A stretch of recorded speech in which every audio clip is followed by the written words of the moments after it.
लोगों से मेलजोल करते समय हम हमेशा मधुर संबंध क्यों बनाए रखना चाहते हैं? लोगों की समस्याएं देखकर हम मदद करने को तैयार क्यों नहीं होते? खुशामदी बने रहने और सत्य का अभ्यास ना करने का क्या परिणाम होता है?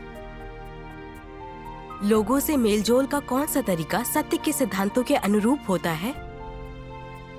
जानने के लिए देखें ईसाई गवाही वीडियो, हमेशा लोगों को खुश करने से क्या होता है।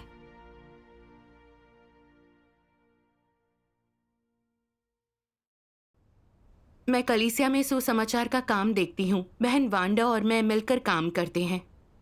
शुरू में मैंने देखा कि वांडा अपना काम पूरे जोश से करती थी और काफी प्रभावी थी।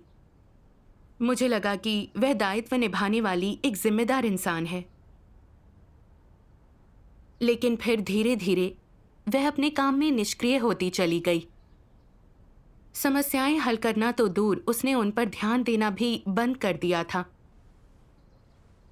जब हम अपने काम का सार प्रस्तुत करते तो वो मुझे समस्याओं या भटकावों का सार बताती थी और चर्चा करती थी कि उन्हें कैसे हल करना है। लेकिन इस बार उसकी तरफ से सन्नाटा था। हम काम का बड़ा हिस्सा साथ मिलकर पूरा करते थे और समस्याओं का सार प्रस्तुत करते थे। इससे समस्याएं ढंग से हल होती थी और काम भी सुधरता था। लेकिन अब वांडा समूह की समस्याओं पर दिल से ध्यान नहीं दे रही थी। मुझे लगा वह अपने कर्तव्यों का पालन नहीं कर रही है। यह स्वीकार्य नहीं। मुझे उसके साथ संगति करनी होगी। लेकिन फिर ख्याल आया, वांडा के साथ मेरे काफी अच्छे संबंध हैं। अगर मैं उसे सीधे कह दूं कि वह सिर्फ हल्का फुल्का दायित्व ही निभा रही है, कहीं वो शर्मिंदा तो नहीं होगी? अगर मेरे ऐसे कहने से माहौल बिगड़ता है तो फिर हम साथ काम कैसे करेंगे? जाने दूं। मैं बेकार में क्यों जोखिम उठाऊं? उसे परेशान करना ठीक नहीं होगा। जब उसके कर्तव्य पालन में समस्याएं आती हैं, तब कोई तो हो जो उसे ये बातें बताकर उसकी मदद करे। हाँ। उस वक्त मैं मन ही मन लगातार खुद को कोस रही थी। क्या इस दौरान बहन वांडा की स्थिति खराब नहीं चल रही थी? अगर ऐसा है तो उसका जीवन कष्टमय होगा और उसके काम पर भी बुरा असर पड़ेगा। क्या मुझे जल्द ही उसके साथ संगति नहीं करनी चाहिए? अगर मैं सीधे ही कह दूं कि वह दायित्व नहीं निभा रही, तो क्या वह इससे बेबस महसूस नहीं करेगी कि मैं उसके काम पर नजर रखती हूं? सिर्फ अगुआ को बताना काफी है ताकि वह वांडा की मदद कर सके। तब मुझसे उसकी कोई नाराजगी नहीं होगी। लेकिन फिर सोचा, अगर मैं अगुआ से कहूं और वांडा को पता चला, वह ऐसा तो नहीं कहेगी कि मैं चुगली कर रही हूं? नहीं, कुछ ना कहना ही बेहतर है। इसी उधेड़बुन के चलते मुझे इस मामले में कोई तसल्ली नहीं मिली। अच्छे संबंध बनाए रखने की कोशिश में सत्य का अभ्यास करना कठिन होता है। हाँ। ऐसी मानसिक स्थिति के चलते मैंने परमेश्वर से प्रार्थना की कि सत्य खोजने में मुझे राह दिखाए ताकि मेरी समस्या का पूरी तरह से समाधान हो सके। एक बार एक सभा में मैंने परमेश्वर के ये वचन सुने,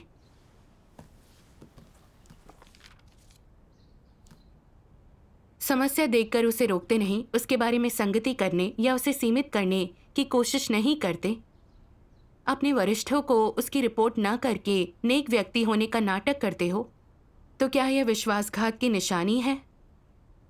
क्या नेक लोग परमेश्वर के प्रति वफादार होते हैं? बिल्कुल नहीं होते। ऐसा व्यक्ति न केवल परमेश्वर के प्रति विश्वासघाती होता है, बल्कि वह शैतान का सहयोगी और अनुयायी होता है। वे अपने कर्तव्य और जिम्मेदारी में निष्ठावान नहीं होते हैं, शैतान के प्रति वफादार होते हैं। समस्या का सार इसी में निहित है। जहां तक व्यावसायिक अयोग्यता की बात है, कर्तव्य निभाते हुए सीखना और अपने अनुभवों को एकत्र करना संभव है। ऐसी समस्याओं को आसानी से हल किया जा सकता है, परंतु मनुष्य के भ्रष्ट स्वभाव का हल निकालना कठिन है। अगर तुम सत्य का अनुसरण या अपने भ्रष्ट स्वभाव का समाधान नहीं करते, हमेशा खुशामद करते हो, सिद्धांतों का उल्लंघन करने वालों से न निपटते हो, ना उनकी मदद करते, ना उन्हें उजागर करते हो। हमेशा पीछे हट जाते हो, जिम्मेदारी नहीं लेते।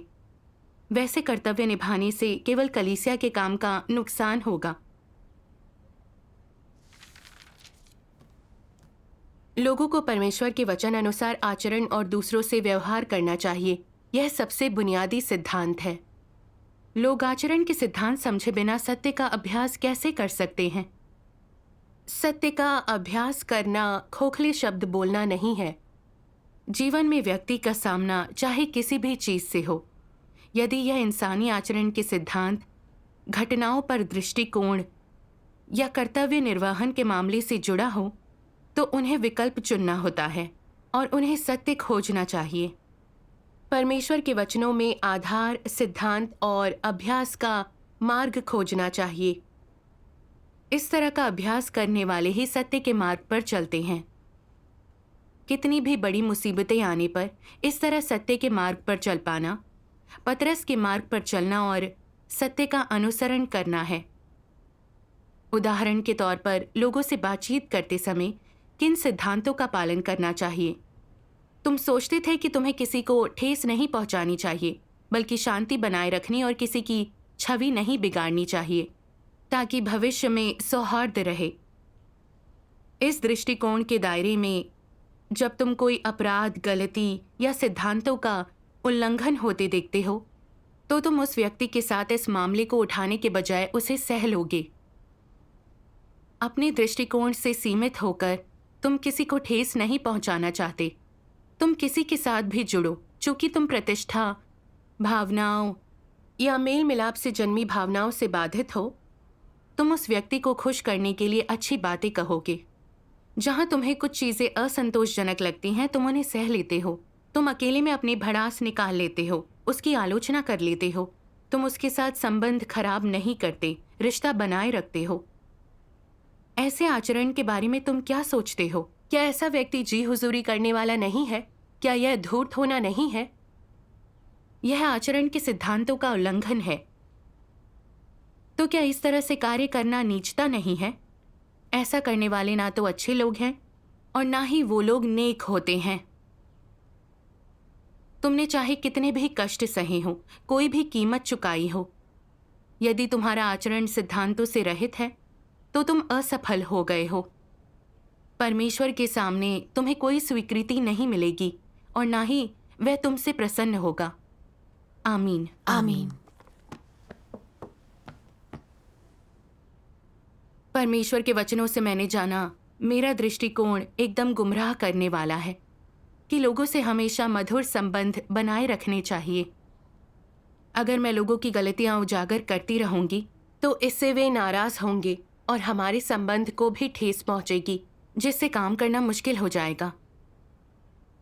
जब मैंने इस दृष्टिकोण की तुलना परमेश्वर के वचनों से की, तो देखा कि ये सत्य के अनुरूप नहीं है।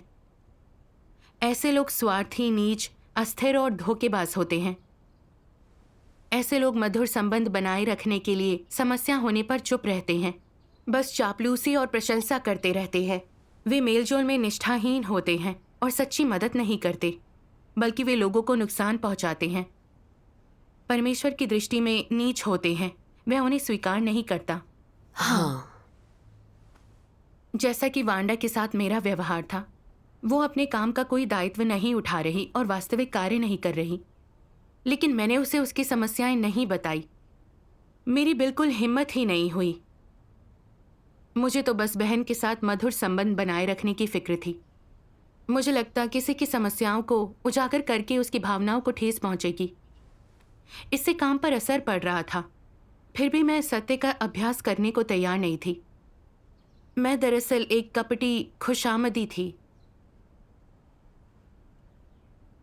मैंने बहन की समस्या उजागर नहीं की, हालांकि अपने संबंध बनाए रखे, लेकिन इससे उसके जीवन प्रवेश को कोई लाभ नहीं हुआ, बल्कि कलीसिया का सुसमाचार कार्य प्रभावित हुआ। ऐसा करके मैं कलीसिया के काम को नुकसान पहुंचा रही थी। कभी कभी मैं ऐसी हो जाती हूँ। किसी की समस्या देख कुछ नहीं कहती, लोगों की नजरों में अपना रुतबा बनाए रखने के लिए कलीसिया के कार्य को नुकसान पहुंचाती हूँ। ऐसा होना भयंकर नीचता है। हाँ, इस तरह के आचरण से लोगों को हमसे कोई सत्यनिष्ठा या मदद नहीं मिलती। समय के साथ फिर वे हमसे नहीं जुड़ना चाहेंगे। हाँ।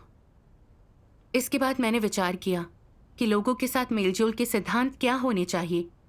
इस पर परमेश्वर के वचन कहते हैं,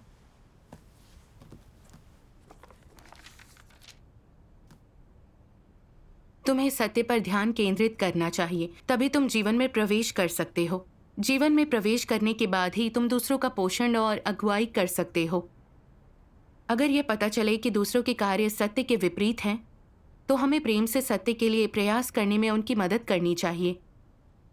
अगर दूसरे लोग सत्य का अभ्यास और सिद्धांत से काम कर सकते हों, तो हमें उनसे सीखने और उनका अनुकरण करने का प्रयास करना चाहिए। यही पारस्परिक प्रेम है। कलीसिया के अंदर तुम्हें इस तरह का परिवेश रखना चाहिए। हर कोई सत्य पर ध्यान केंद्रित करे और उसे पाने का प्रयास करे। किसी की उम्र, आस्था के वर्ष और उसकी काबिलियत बेमतलब हैं। इन चीज़ों से फर्क नहीं पड़ता। सत्य के सामने सभी बराबर हैं। तुम्हें यह देखना चाहिए कि सही और सत्य के अनुरूप कौन बोल रहा है, कौन परमेश्वर के घर के हितों की सोचता है और सबसे अधिक बोझ उठाता है, अधिक स्पष्टता से सत्य समझता है, किसमें धार्मिकता की भावना है और कौन कीमत चुका सकता है। ऐसे लोगों का उनके भाई बहनों द्वारा समर्थन और सराहना की जानी चाहिए। सत्य के अनुसरण से आने वाला ईमानदारी का यह भाव कलीसिया में व्याप्त होना चाहिए। इस तरह से तुम्हारे पास पवित्र आत्मा का कार्य होगा और परमेश्वर तुम्हें आशीष देगा। आमीन। आमीन। कलीसिया में सत्य का शासन चलता है। भाई बहनों को सत्य के सिद्धांतों के अनुसार मेलजोल करना चाहिए, तभी वे पवित्र आत्मा का कार्य प्राप्त करेंगे। हाँ। कलीसिया के सदस्यों को मेलजोल में सत्य को प्राथमिकता देनी चाहिए। अगर कोई सिद्धांतों का उल्लंघन करे तो उसका निपटान और मदद करनी चाहिए, ताकि वह सत्य के प्रति प्रेरित हो सके। जो भी सत्य के अनुसार बोलता और कार्य करता है वह ईमानदार है और कलीसिया के काम की रक्षा करता है, तो उसका समर्थन करना चाहिए। जब हर कोई सत्य खोजकर उसका अभ्यास करेगा और कलीसिया में सत्य का बोलबाला होगा, तभी पवित्र आत्मा अपना कार्य कर सकता है। हाँ। इन बातों को समझ लेने पर मेरा मन प्रफुल्लित हो गया। अब मेरे पास अभ्यास का मार्ग था। मुझे ख्याल आया कि दरअसल परमेश्वर का सच्चा विश्वासी अपना कार्य अच्छे से करते हुए उसके प्रेम का प्रतिफल देना चाहता है, लेकिन काम के दौरान कोई भी अपनी भ्रष्टता और कमियां दिखाने से बच नहीं सकता। भाई बहनों को इस पर एक दूसरे की मदद और सुधार करना चाहिए। किसी की समस्या बताकर उजागर करना उसे शर्मिंदा करने के लिए नहीं किया जाता, बल्कि इसलिए कि उसे समस्याएं समझने में मदद मिले और वो गलत स्थिति में सुधार करे। यही सच्चा प्यार और आपसी प्रेम की अभिव्यक्ति है। इससे कलीसिया के काम की रक्षा होती है। हाँ। इसके विपरीत, जब तुम दूसरों की समस्या देखकर भी मौन रहते हो, अपने हितों की रक्षा के लिए शैतान के फलसफे पर चलते हो, तो यह लोगों के जीवन प्रवेश और कलीसिया कार्य के प्रति लापरवाही है। इस तरह जीना स्वार्थ और नीचता है। हाँ। मैंने वांडा के साथ अपने मेलजोल पर विचार किया। मैंने उसके कार्य में समस्याएं देखीं, लेकिन उसे कोई मदद नहीं की, क्योंकि मुझे केवल अपनी छवि बचाने की चिंता थी। मैंने ना तो उसके जीवन प्रवेश का सोचा, ना ही कलीसिया के काम के बारे में सोचा।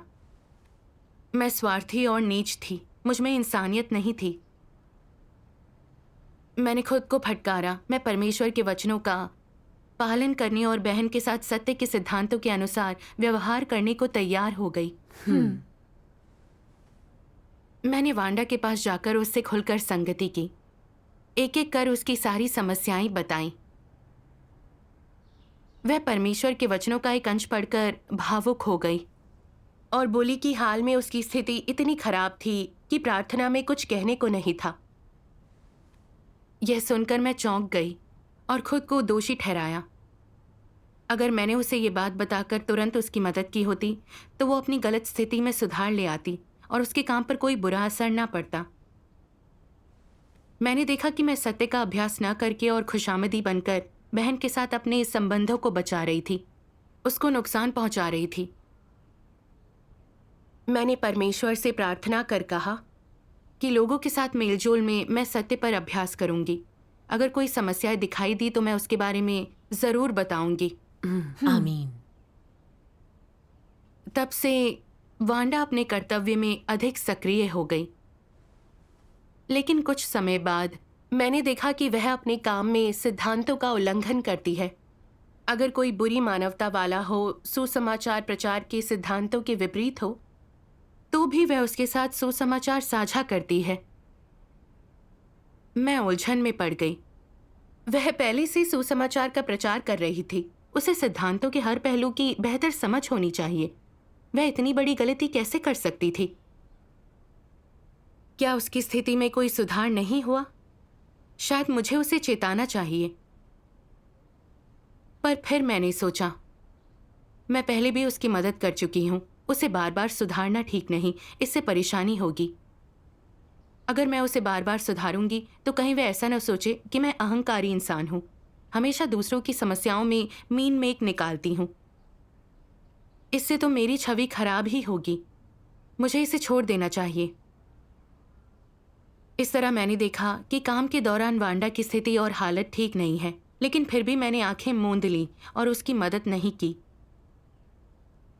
और कुछ समय बाद वांडा को बर्खास्त कर दिया गया क्योंकि वह काफी समय से अपने काम में सुस्त और अप्रभावी थी। मैंने खुद को दोषी माना। मुझे पता था कि बहन के काम में समस्याएं हैं, लेकिन फिर भी मैंने ध्यान नहीं दिया। मैंने आंखें मूंद ली। मैंने उसकी कोई मदद नहीं की। उसकी बर्खास्तगी के लिए क्या मैं भी जिम्मेदार नहीं थी? मुझे दुख हुआ और समझ नहीं आया कि क्या करूं।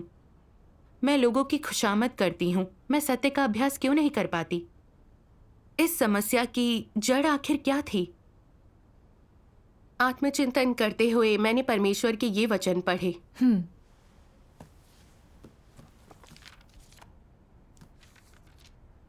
जीवन जीने के दर्शनों में एक सिद्धांत है, दोस्तों की गलतियों पर खामोश रहने से दोस्ती अच्छी होती है। इसका मतलब है कि मैत्रीपूर्ण संबंध बनाए रखने के लिए अपने मित्र की समस्याओं के बारे में चुप रहना चाहिए, भले ही वे स्पष्ट दिखें। दूसरे की गरिमा की रक्षा के सिद्धांत पर कायम रहना चाहिए। वे एक दूसरे को धोखा देते, एक दूसरे से छिपते हैं, साजिश करने में लिप्त रहते हैं, और एक दूसरे को बिल्कुल साफ देखकर भी वे इसे सीधे सीधे नहीं कहते, बल्कि मैत्रीपूर्ण संबंध बनाए रखने के लिए शातिर तरीके अपनाते हैं। ऐसे संबंध व्यक्ति क्यों बनाए रखना चाहेगा? यह इस समाज में समूह के भीतर दुश्मन ना बनाना चाहने के लिए होता है, जिसका अर्थ होगा खुद को अक्सर खतरनाक स्थितियों में डालना। चूंकि तुम नहीं जानते कि तुम्हारे द्वारा दोष उजागर किए जाने या चोट पहुंचाए जाने के बाद दुश्मन बनकर कोई तुम्हें किस तरह से नुकसान पहुंचाएगा, और तुम खुद को ऐसी परिस्थिति में नहीं डालना चाहते। इसलिए तुम जीवन जीने के दर्शनों के ऐसे सिद्धांत इस्तेमाल करते हो। किसी की कमजोरी पर प्रहार मत करो और दूसरों को कभी छोटा मत कहो। इसके आलोक में अगर दो लोगों का संबंध ऐसा है तो क्या वे सच्चे दोस्त माने जा सकते हैं? नहीं, वे सच्चे दोस्त नहीं होते। वे एक दूसरे के विश्वास पात्र भी नहीं होते। तो यह वास्तव में किस तरह का संबंध है? क्या ये एक मूलभूत सामाजिक संबंध नहीं है? हाँ है। ऐसे सामाजिक संबंधों में लोग अपनी भावनाएं जाहिर नहीं कर सकते, ना ही विचार विनिमय कर सकते हैं, ना वे जो चाहते हैं वह कहते हैं, ना ही जो उनके दिल में होता है या जो समस्याएं वे दूसरे में देखते हैं, या ऐसे शब्द जो दूसरे के लिए लाभदायक हों उन्हें जोर से कह सकते हैं। वे कर्णप्रिय शब्दों का चयन करते हैं ताकि दूसरे को चोट ना पहुंचे। वे दुश्मन नहीं बनाना चाहते। इसका लक्ष्य अपने आसपास के लोगों को खतरा बिल्कुल नहीं बनने देना है। जब कोई उनके लिए खतरा नहीं बन रहा होता तो वे अपेक्षाकृत आराम और शांति से रहते हैं। क्या किसी की कमजोरी पर प्रहार मत करो और दूसरों की कमियां मत गिनाओ। इसका प्रचार करने में लोगों का यही लक्ष्य नहीं है? हाँ है। यह अस्तित्व का एक शातिर कपटपूर्ण तरीका है जिसमें रक्षात्मकता है और जिसका लक्ष्य आत्म संरक्षण है। इस तरह जीने वाले लोगों का कोई विश्वास पात्र नहीं होता, कोई करीबी दोस्त नहीं होता जिससे वे कुछ भी कह सकें। वे एक दूसरे के साथ रक्षात्मक होते हैं, हिसाब लगाते, रणनीति बनाते हैं। दोनों ही उस रिश्ते से जो चाहते हैं वह लेते हैं। क्या ऐसा नहीं है?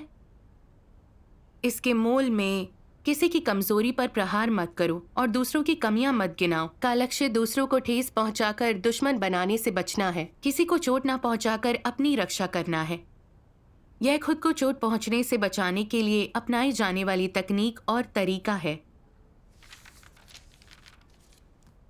मनुष्य की शैतानी प्रकृति बड़ी मात्रा में इन फलसफों से युक्त है। कभी कभी तुम उनसे अवगत नहीं होते और उन्हें नहीं समझते, फिर भी तुम्हारे जीवन का हर पल इन चीजों पर आधारित है। इसके अलावा तुम्हें वे काफी सही और तर्क सम्मत लगते हैं, बिल्कुल गलत नहीं लगते। यह ये दिखाने के लिए पर्याप्त है कि शैतान के फलसफे लोगों की प्रकृति बन गए हैं। वे दरअसल पूरी तरह से उनके अनुसार जी रहे हैं, इसे जीने का अच्छा तरीका मानते हैं और उनमें जरा सा भी पश्चाताप का भाव नहीं होता। और इसलिए वे लगातार अपनी शैतानी प्रकृति प्रकट कर रहे हैं और हर पहलू से वे निरंतर शैतानी फलसफे के अनुसार जी रहे हैं। शैतान की प्रकृति मनुष्य का जीवन है और वह मनुष्य की प्रकृति और सार है। आमीन। आमीन। परमेश्वर के वचनों के प्रकाशन के जरिए मैं समझ गई। मेरे खुशामदी होने की बड़ी वजह यह थी कि मैं शैतान के हाथों बुरी तरह से भ्रष्ट हो चुकी थी। मेरे अंदर शैतान के फलसफे और नियम भरे हुए थे, जैसे लोगों की कमियों का मजाक नहीं उड़ाना चाहिए, अच्छे दोस्तों की गलतियों पर खामोश रहने से दोस्ती अच्छी होती है। ये चीजें मेरे जीवन का मूल मंत्र बन चुकी थीं। इन शैतानी फलसफों के अधीन मुझे लगता था कि अपनी कथनी और करनी से लोगों को नाराज ना करना, अच्छे संबंध बनाए रखना जीने का एक बुद्धिमान तरीका है। वांडा को अपने कर्तव्य में लापरवाही और सिद्धांतों का उल्लंघन करते देखकर, इसका उसके काम पर असर पड़ते देखकर भी मैं उसे उजागर करने को तैयार नहीं थी। मैंने संबंधों को बनाए रखने के लिए सुसमाचार कार्य का नुकसान होने दिया। मैं शैतान के फलसफों से इतनी ज्यादा चिपकी हुई थी कि सत्य का अभ्यास ही नहीं कर पा रही। मेरे अंदर नाम मात्र का भी विवेक नहीं था। परमेश्वर के वचन कहते हैं, यह अस्तित्व का एक शातिर कपटपूर्ण तरीका है जिसमें रक्षात्मकता का तत्व है, जिसका लक्ष्य आत्मसंरक्षण है। मैं अंदर तक हिल गई। परमेश्वर के वचनों ने शैतानी फलसफों के अनुसार जीने के मेरे नीच इरादों को उजागर कर दिया। मुझे लगता था कि बहन बेबस ना हो जाए, इसलिए मैं उसे सुधार नहीं रही थी, लेकिन ये मेरे लिए सत्य का अभ्यास ना करने का सिर्फ एक बहाना था। अगर मैं उसे बार बार टोकूंगी तो वह नाराज हो जाएगी, मुझे अहंकारी समझेगी और सोचेगी कि मुझे मीन मेख निकालने की आदत है, मैं उचित व्यवहार नहीं कर सकती। मैंने उसकी समस्याओं से आंखें मूंद लीं ताकि उसकी नज़र में मेरी छवि अच्छी बनी रहे। नतीजा यह हुआ कि वह भ्रष्टता में जीती रही और अनजान बनी रही। औरों के साथ अपने मेलजोल में मैं सच्ची नहीं थी, बस दिखावा करने में लगी रहती थी। मैं बेहद अस्थिर और धोखेबाज थी। मैंने सोचा कि जब मैं वांडा के साथ मिलकर काम कर रही थी तो सत्य का अभ्यास नहीं कर रही थी, जिम्मेदारी भी ठीक से नहीं निभा रही थी। अब उसे बर्खास्त कर दिया गया और मुझे बेहद अफसोस था। मैंने अनुभव किया कि कैसे शैतानी फलसफे के अनुसार जीना लोगों और खुद को आहत करता है। मैं वैसे नहीं जीना चाहती थी। मैं सत्य खोजकर कर्तव्य निर्वहन करना चाहती थी। आमीन। इस संगति से आखिरकार मुझे समझ आया कि इन शैतानी फलसफों के विष से हमारी सोच विकृत हो जाती है। सच बोलना और दूसरों की समस्याओं को सुधारना अच्छी और सकारात्मक बातें हैं, लेकिन हम सोचते हैं कि कहीं लोग नाराज ना हो जाएं। हम सही गलत का भेद नहीं कर पाते। हाँ, ये बेतुका नजरिया है। अगर परमेश्वर ने इन शैतानी फलसफों का सार उजागर न किया होता तो हम सही गलत में भेद न कर पाते। हाँ। बाद में मैंने देखा कि परमेश्वर के वचन कहते हैं,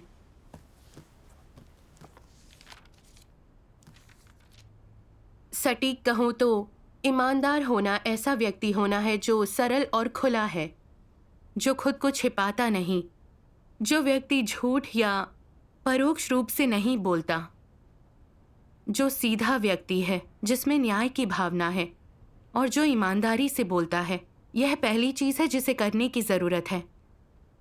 धोखेबाज लोग वे हैं जिनसे परमेश्वर नफरत करता है। अगर तुम शैतान का प्रभाव दूर करना और बचाए जाना चाहते हो तो तुम्हें सत्य स्वीकारना चाहिए। तुम्हें ईमानदार व्यक्ति होने और साथ ही सच्ची और वास्तविक बातें कहने, भावनाओं से विवश ना होने, खुद को ढोंग और छल से मुक्त करने और सिद्धांतों के साथ बोलने और कार्य करने से शुरुआत करनी चाहिए। इस तरह जीना आज़ाद और सुखी होना है। तुम परमेश्वर के सामने जीने में सक्षम होते हो। मेरे राज्य को उन लोगों की ज़रूरत है जो ईमानदार हैं, उन लोगों की जो पाखंडी और धोखेबाज नहीं हैं। क्या सच्चे और ईमानदार लोग दुनिया में अलोकप्रिय नहीं हैं? मैं ठीक विपरीत हूँ। ईमानदार लोगों का मेरे पास आना स्वीकार्य है। ऐसे व्यक्ति से मुझे प्रसन्नता होती है और ऐसे व्यक्ति की ज़रूरत भी है। ठीक यही तो मेरी धार्मिकता है। आमीन। आमीन। परमेश्वर के वचनों से मैंने समझा कि परमेश्वर ऐसे लोगों को पसंद करता है जो शुद्ध हैं, जो अपनी कथनी और करनी में धोखेबाज नहीं होते। ईमानदार लोग ही परमेश्वर के राज्य में प्रवेश करने योग्य होते हैं। यह परमेश्वर के धार्मिक स्वभाव द्वारा तय है। आमीन। जरा सोचो कि कैसे गैर विश्वासियों की दुनिया में सारा मेलजोल बस एक दिखावा है। दूसरों के सामने चापलूसी भरी बातें बोली जाती हैं, ईमानदारी का एक शब्द नहीं होता। जब बातें ज़मीर और नैतिकता के विरुद्ध होती हैं, तब लोग अपनी रक्षा करने का विकल्प चुनते हैं। सोचते हैं कि मधुमक्खी के छत्ते में कौन हाथ डाले। उनमें ईमानदारी का एक शब्द बोलने की हिम्मत नहीं होती। वे पाखंडी और विश्वासघाती होते हैं। उनमें निष्ठा या दृढ़ता नहीं होती। हाँ। मैं जब लोगों के साथ बातचीत करती तो इन्हीं शैतानी फलसफों का सहारा लेती। समस्या देखकर उसे उजागर न करती, लोगों के साथ अपने संबंधों को बचाती। इस तरह जीना अस्थिर और धोखेबाज होना है। परमेश्वर को इससे चिढ़ है। इस बिंदु पर मैंने सोचा कि कैसे परमेश्वर पवित्र है और उसका सार विश्वसनीय है।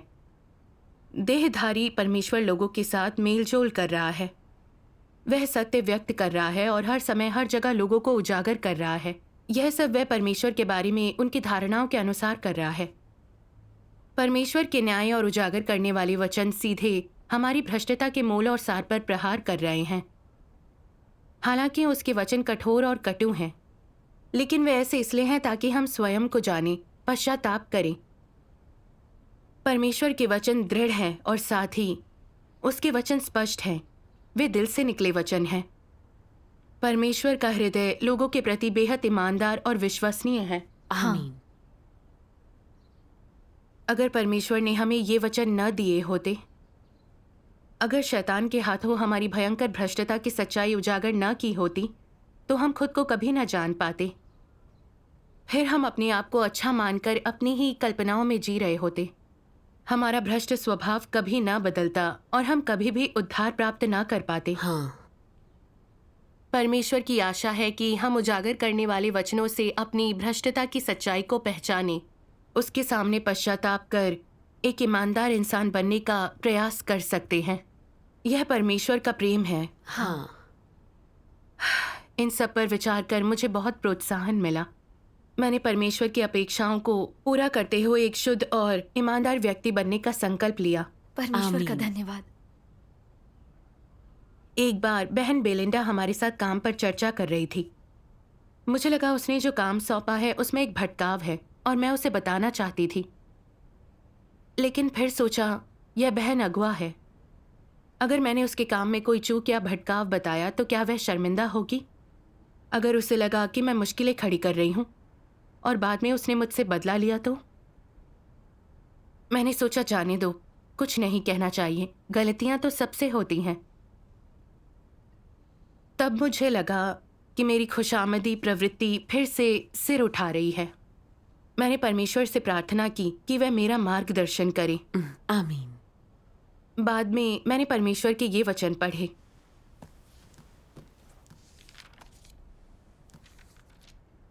अगर तुम्हारे पास एक नेक व्यक्ति की प्रेरणाएं हैं, तब तुम सभी मामलों में सत्य का अभ्यास और सिद्धांतों का पालन नहीं कर पाओगे। तुम हमेशा असफल होकर नीचे गिरोगे। यदि तुम जागरूक नहीं होते और कभी सत्य नहीं खोजते तो तुम गैर विश्वासी हो और कभी सत्य और जीवन प्राप्त नहीं कर पाओगे। तब तुम्हें क्या करना चाहिए? इस तरह की चीज़ों से सामना होने पर तुम्हें प्रार्थना में परमेश्वर को पुकारना चाहिए, उद्धार के लिए विनती करनी चाहिए और मांगना चाहिए कि परमेश्वर तुम्हें अधिक आस्था दे ताकि तुम सिद्धांत का पालन कर उसके अनुसार काम करो। वो करो जो तुम्हें करना चाहिए। अपनी बात पर मजबूती से खड़े रहो। परमेश्वर के घर के हितों की रक्षा करो और उसके कार्य को नुकसान से बचाओ। अगर तुम अपने हितों को, अपनी प्रतिष्ठा और एक नेक व्यक्ति होने के दृष्टिकोण को छोड़ने में सक्षम हो, एक ईमानदार संपूर्ण हृदय के साथ वह करते हो जो करना चाहिए, तो तुमने शैतान को हरा दिया है और तुमने सत्य के इस पहलू को हासिल कर लिया है। यदि तुम हमेशा शैतान के फलसफे के अनुसार जीते हो, दूसरों के साथ अपने संबंध बनाए रखते हो और कभी सत्य का अभ्यास नहीं करते, सिद्धांतों का पालन नहीं करते, तो क्या तुम अन्य मामलों में सत्य का अभ्यास कर पाओगे? तुम में ना तो आस्था होगी और ना ही शक्ति होगी। यदि तुम सत्य नहीं खोजते या स्वीकार नहीं करते, तो क्या परमेश्वर में ऐसी आस्था से तुम सत्य प्राप्त कर पाओगे? नहीं। और यदि तुम सत्य प्राप्त नहीं कर सकते, तो क्या तुम बचाए जा सकते हो? नहीं बचाए जा सकते। यदि तुम हमेशा शैतान के फलसफे से जीते हो, सत्य की वास्तविकता से वंचित हो, तो तुम कभी भी नहीं बचाए जा सकते। यह बात तुम्हें स्पष्ट होनी चाहिए कि उद्धार के लिए सत्य प्राप्त करना एक आवश्यक शर्त है। तो फिर तुम सत्य कैसे प्राप्त कर सकते हो? यदि तुम सत्य का अभ्यास कर सकते हो, सत्य के अनुसार जी सकते हो और सत्य तुम्हारे जीवन का आधार बन जाता है, तो तुम सत्य प्राप्त कर जीवन पा लोगे। तब तुम बचाए जाने वाले लोगों में से एक होगे। आमीन। आमीन।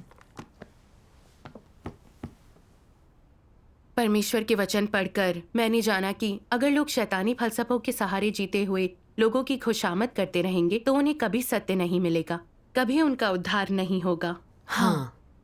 साथ ही मैं यह भी समझ गई कि अगर तुम खुशामदी होने की आदत से बचना चाहते हो, तो परमेश्वर से प्रार्थना करनी होगी, हिम्मत मांगनी होगी, निजी हितों को छोड़कर कलीसिया के कार्य पर विचार करना होगा।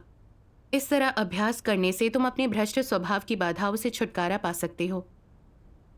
अगर तुम सत्य का अभ्यास नहीं कर पाते और अपने कार्य के प्रति समर्पित नहीं हो, तो तुम्हें उजागर करके त्याग दिया जाएगा। हाँ। यह सोचकर मुझे सत्य का अभ्यास करने का साहस मिला।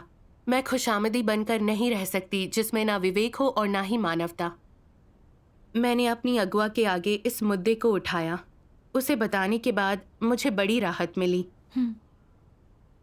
बाद में एक सभा में अगुआ ने ऐसी समस्या आने पर अपने चिंतन और उससे मिले लाभों पर संगति की। बहन के अनुभव और एहसास के बारे में सुनकर मुझे प्रेरणा मिली। मैंने सत्य का अभ्यास करने की मिठास का अनुभव किया। इस अनुभव के बाद सत्य के अभ्यास में मेरा विश्वास बढ़ गया।